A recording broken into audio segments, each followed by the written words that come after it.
The Reese Peters House at 145 East Main Street in Lancaster, Ohio, originally was built in 1835 for William and Mary Elizabeth Reese.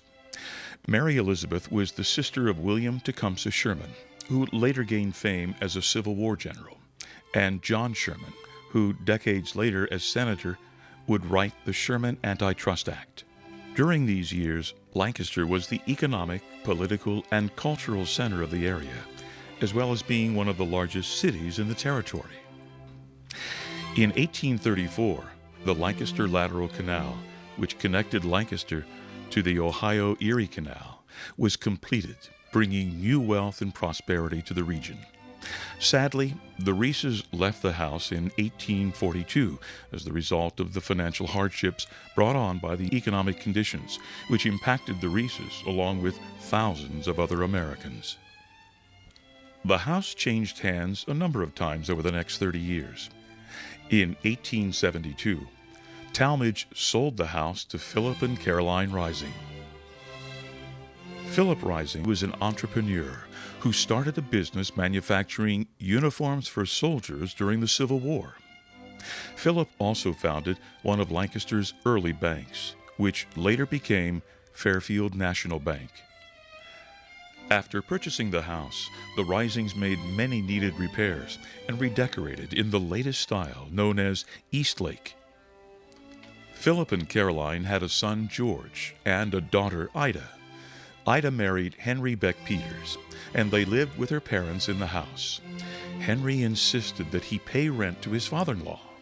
Henry was the founder and president of Lancaster Traction, the company that brought the streetcars to Lancaster to accommodate the new prosperity brought on by its developing industry, glass manufacturing.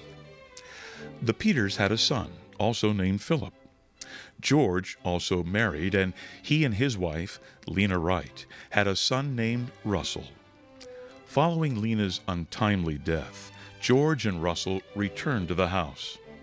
Cousins Philip and Russell grew up together in the Main Street home.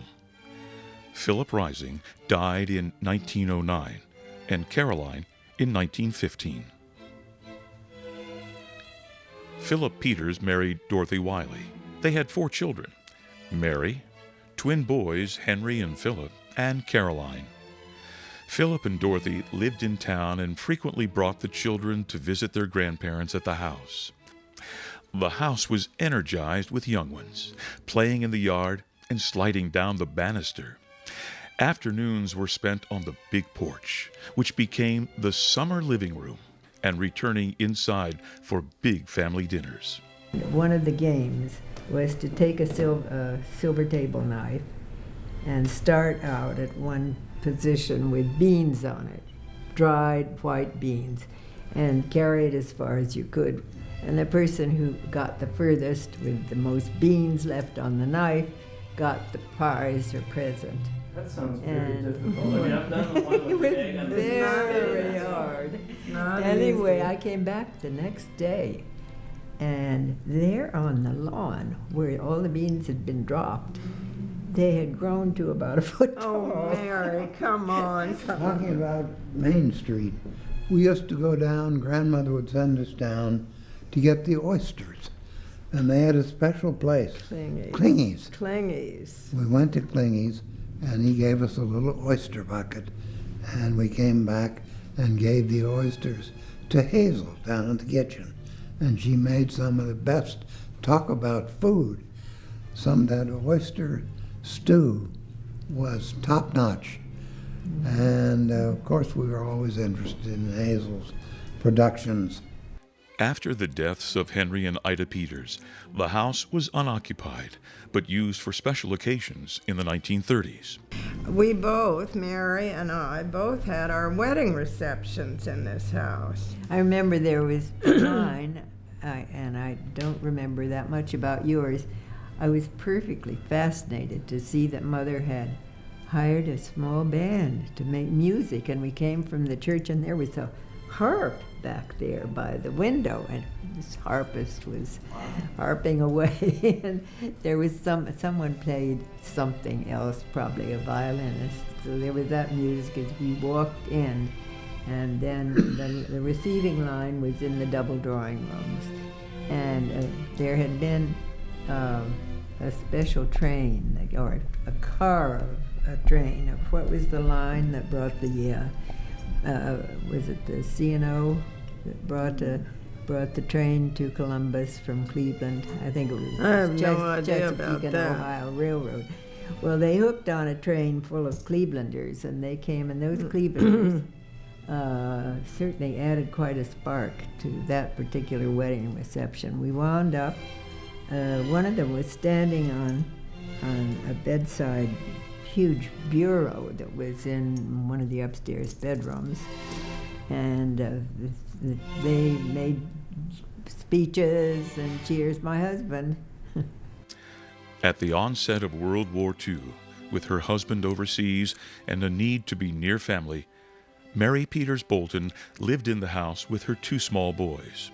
Her sister Caroline also came to live with her while her husband was at sea in the Navy.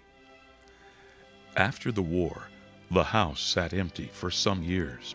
The family made many efforts to find a public use for the property, and finally it was put up for sale. So that was the beginning of, as a family, our realization that Mother really was thinking about what would happen.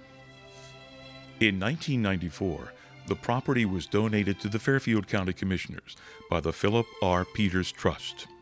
On September 23, 2000, with Ohio's First Lady, Hope Taft, addressing those assembled, the Decorative Arts Center of Ohio opened to the public, fulfilling the Peters family's desire that it be used for civic purposes involving the arts.